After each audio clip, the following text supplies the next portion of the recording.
Hey guys, welcome back to my YouTube channel Unique Classes. तो आज हम करेंगे क्लास 12th की जो इकोनॉमिक्स है हमारा, उसका चैप्टर नंबर जो 3 है मुद्रा वाला, यानी कि बैंकिंग व्यवस्था और मुद्रा जो दोनों हैं वो इसी में आ जाते हैं आपके।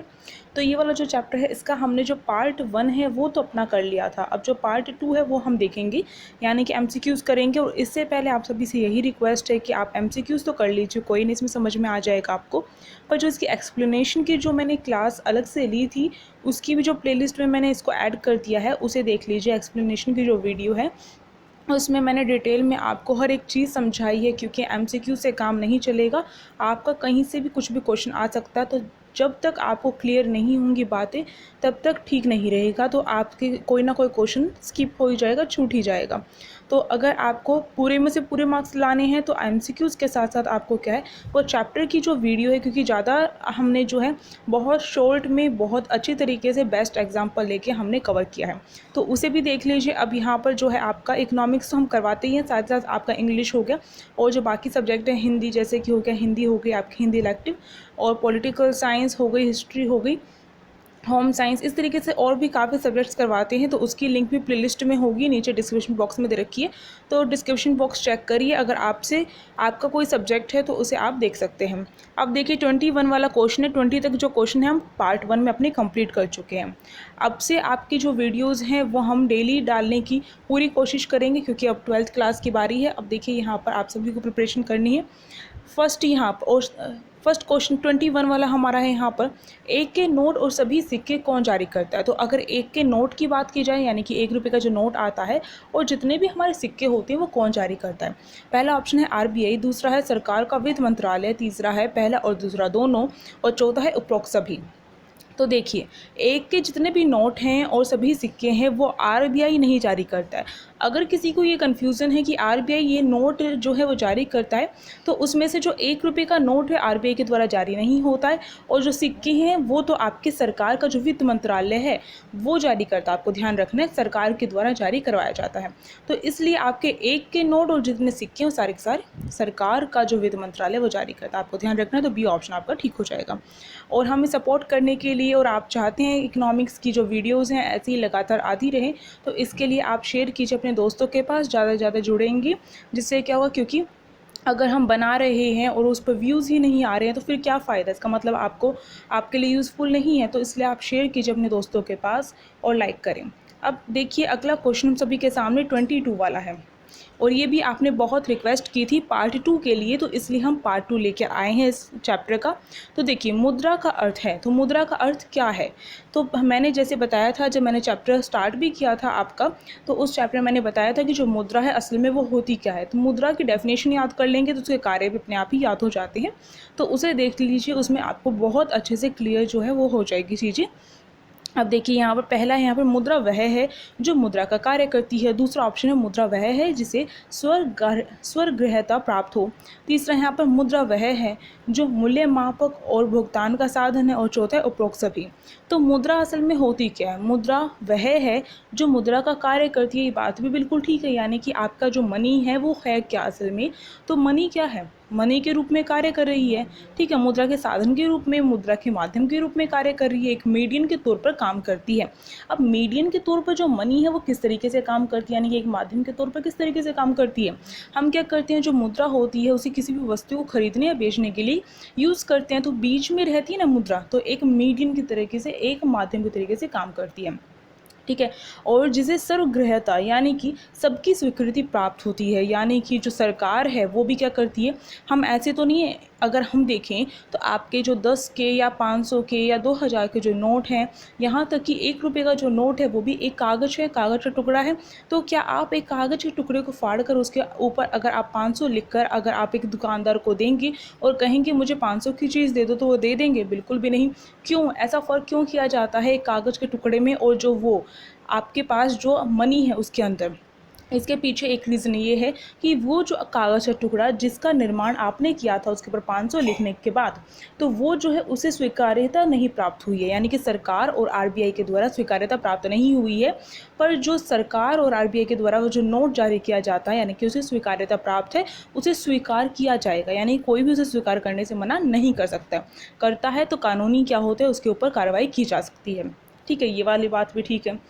अब देखिए, मुद्रा वह है जो मूल्य मापक और भुगतान का साधन है।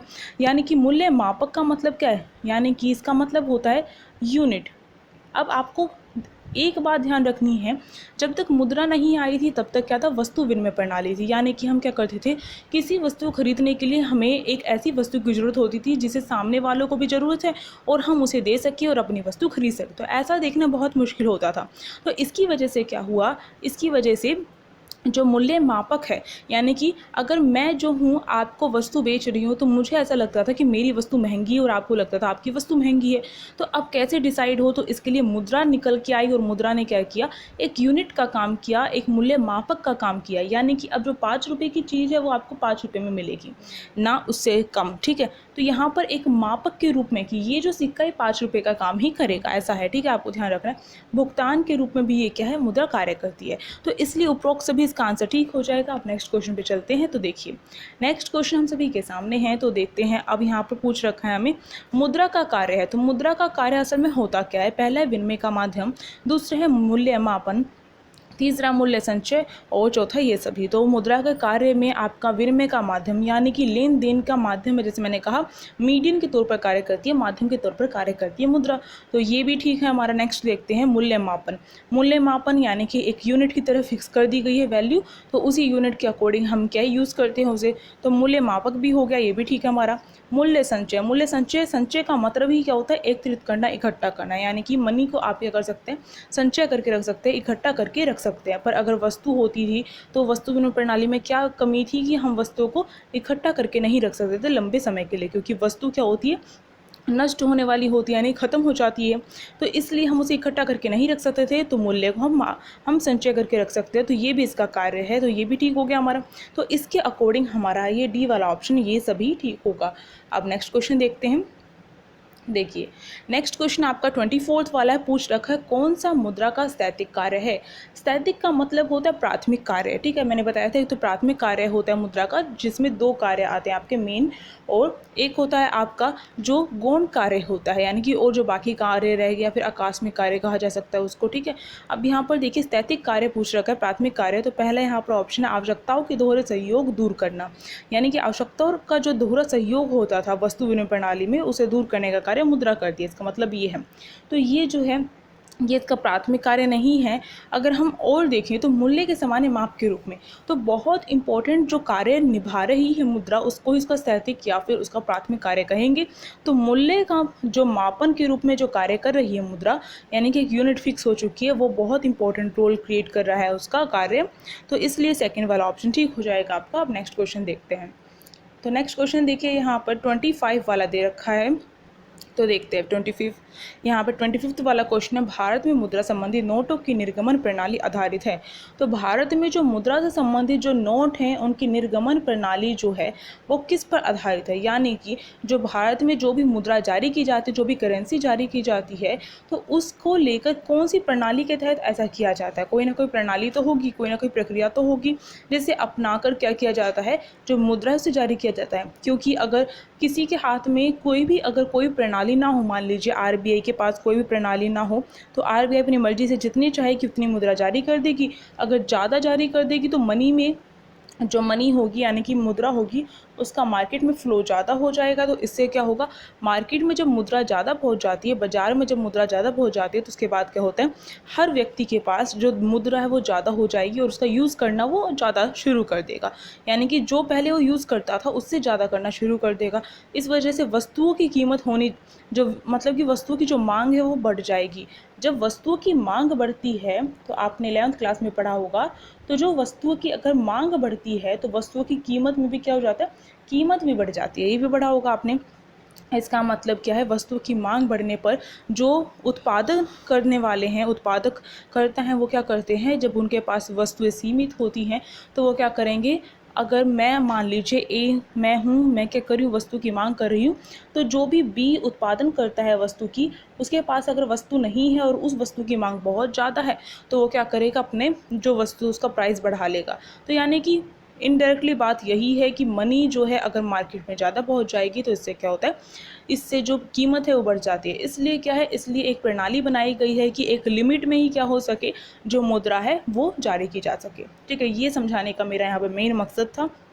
पहला यहाँ पर ऑप्शन दे रखा है आनुपातिक कोष प्रणाली पर, दूसरा न्यूनतम कोष प्रणाली पर, तीसरा स्थिर विनिमय दर प्रणाली पर, और चौथा यहाँ पे पूर्ण परिवर्तनशीलता प्रणाली पर। अब आपको ध्यान रखना है, चाहे तो न्यूनतम कोष प्रणाली हो, चाहे न्यूनतम आरक्षित प्रणाली कहा जाए, तो दोनों की बात एक आपको ध्यान रखना है। तो इसमें जो होता है, इसमें जो सोना होता है, जो स्वर्ण मुद्राएं होती हैं बैंक के पास, आरबीआई के पास, इसके साथ साथ जो आपके विदेशी जो मुद्रा हो गई या फिर विदेशी जो ऋण पत्र वगैरह हो गए, और जो प्रण पत्र हो गए, उन्हें क्या है, उन्हें रखा जाता है और उसके अकॉर्डिंग क्या है जो मुद्रा वो जारी की जाती है। तो ये हो गया अनुपातिक कोष प्रणाली। इसके बारे में ज़्यादा डिटेल में नहीं पूछा जाएगा, इसलिए मैं इतना ही बताऊंगी यहाँ पर। अब नेक्स्ट क्वेश्चन देखते हैं। तो देखते हैं अब हम नेक्स्ट क्वेश्चन 26 वाला हमारे सामने है। देश में बैंकिंग व्यवस्था का संरक्षक है। तो अगर देश की बात की जाए हमारे भारत देश में, तो उसमें बैंकिंग व्यवस्था का संरक्षक कौन है? अगर आपने बैंकिंग व्यवस्था वाला चैप्टर पढ़ा है पूरा का पूरा, तो उसमें आपने पढ़ा होगा कि जो आरबीआई है उसके कार्य, आपको वाणिज्यिक बैंकों के जो कार्य हैं वो नहीं करने, आपको आरबीआई के कार्य करने हैं, आपको ध्यान रखना है। तो जो आरबीआई के जो कार्य हैं उसमें हमने देखा कि पूरा का पूरा जो रोल है बैंकिंग व्यवस्था को ठीक रखने का, जो मुद्रा नीति अपनाई जाती है उसके द्वारा, जो मौद्रिक नीति वगैरह अपनाई जाती है, जिससे बैंकिंग व्यवस्था सुचारू रूप से चलती रहे। तो इसलिए आंख बंद करके इसका आंसर आपका केंद्रीय बैंक यानी कि आरबीआई। हर देश का अपना एक केंद्रीय बैंक होता है और भारत का भी क्या है, भारत का भी क्या है, ये केंद्रीय बैंक यानी कि आरबीआई।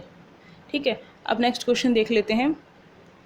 नेक्स्ट यहाँ पर हमें असर्शन वाले क्वेश्चन दिए गए हैं, 27 वाला है। इस तरीके के क्वेश्चन भी आते हैं, इसलिए मैंने ये भी आपके यहाँ पर डाल दिया है। असर्शन तो नहीं है, पर यहाँ पर स्टेटमेंट वाले क्वेश्चन है ये। तो देखिए, भारतीय रिजर्व बैंक बैंकों के रूप में कार्य करता है।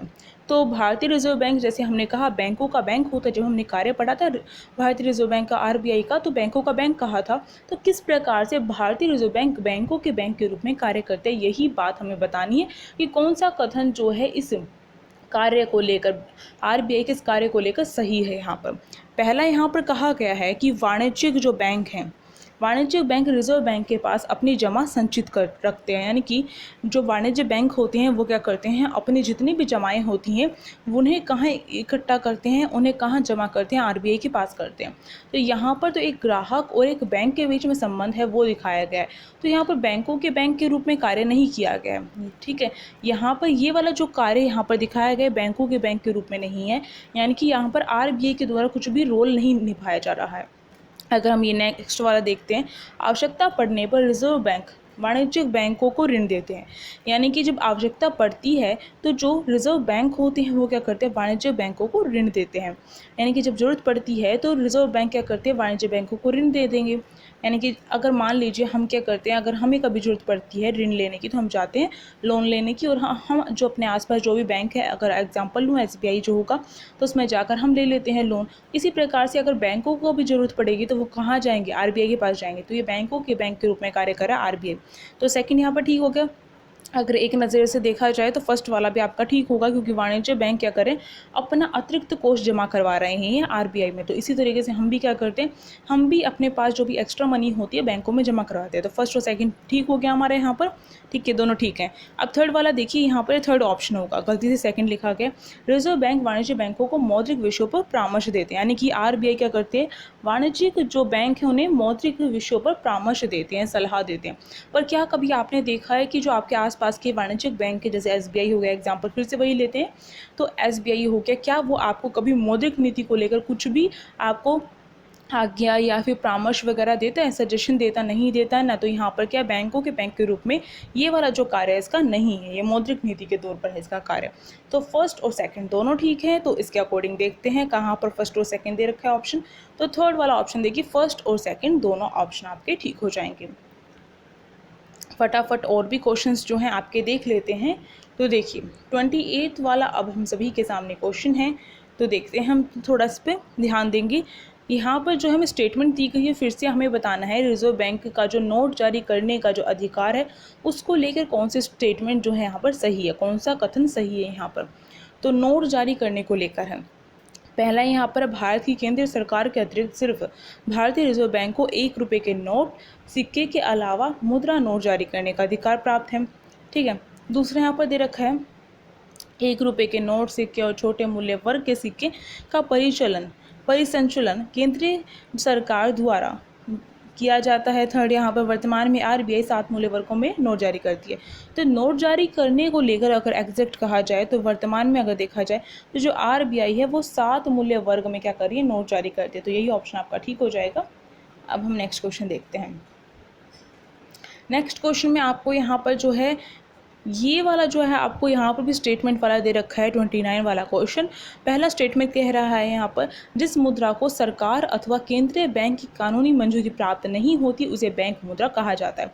तो बैंक मुद्रा ये तो बिल्कुल गलत हो जाएगा, ये जो स्टेटमेंट दी गई है, क्योंकि जो बैंक मुद्रा होती है उससे गवर्नमेंट और जो आरबीआई है उन दोनों की क्या होगी, मंजूरी प्राप्त होगी, स्वीकार्यता प्राप्त होगी, तभी तो हम उसे स्वीकार करेंगे, वरना हम क्यों स्वीकार करेंगे। तो यहाँ पर जो उसकी डेफिनेशन दी गई है बैंक मुद्रा की वो बिल्कुल अपोजिट दी गई है, तो ये हमारा गलत हो गया ऑप्शन। ठीक है, ये वाली जो स्टेटमेंट है हमारी गलत हो गई। अब नेक्स्ट देखिए, भारतीय रिजर्व बैंक के गवर्नर की नियुक्ति सरकार द्वारा की जाती है। तो भारतीय रिजर्व बैंक यानी कि आरबीआई के जो गवर्नर है उसकी नियुक्ति सरकार के द्वारा की जाती है।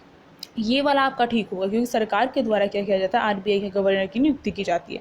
तो ओनली सेकंड हमारा सत्य है, और सत्य हमसे पूछा गया था कथन, तो यहाँ पर केवल और केवल दूसरा वाला हमारे यहाँ पर ऑप्शन ठीक हो जाएगा। नेक्स्ट क्वेश्चन देख लेते हैं फटाफट। तो देखिए, ये नेक्स्ट क्वेश्चन है और इस वीडियो का लास्ट क्वेश्चन है, और जो बाकी बचे हुए क्वेश्चन है वो नेक्स्ट पार्ट में आएंगे आपके। तो यहाँ पर देखिए 30 वाला क्वेश्चन है, मुद्रा की पूर्ति कौन करता है। तो मुद्रा की पूर्ति की बात की जाए, पूर्ति का मतलब होता है मार्केट तक मनी किसके द्वारा पहुँचाई जाती है, यानी कि जारी करेंगे तभी तो पहुँचेगी। ठीक है, अब यहाँ पर मुद्रा की पूर्ति कौन करता है, तो पहले यहाँ पर ऑप्शन है सरकार, दूसरा है देश का केंद्रीय बैंक, तीसरा व्यापारी बैंक, और चौथा है उपरोक्त सभी। तो साफ सीधी बात है, देश का जो केंद्रीय बैंक होता है वही तो करेगा, यानी कि मुद्रा जारी तो वही करेगा, इसका मतलब मुद्रा की पूर्ति भी वही कर रहा है, हम तो मुद्रा की मांग कर रहे हैं ना। तो यहाँ पर ये इसका ऑप्शन ठीक हो जाएगा, देश का केंद्रीय बैंक यानी कि आरबीआई।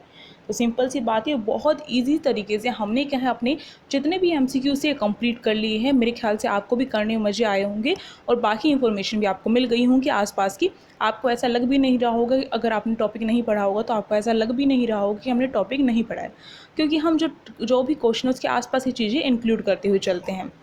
ठीक है, टॉपिक ज़रूर कर लीजिए, फिर से यही बात कह रही हूँ। तो अगर आपको ये वीडियो अच्छी लगी तो आप लाइक करेंगे, शेयर करेंगे अपने दोस्तों के पास, क्योंकि अगर व्यूज़ नहीं आएंगे तो फिर क्या फ़ायदा वीडियो बनाने का। तो अब हम मिलेंगे नेक्स्ट क्लास में, तब तक के लिए take care, bye bye, thank you so much.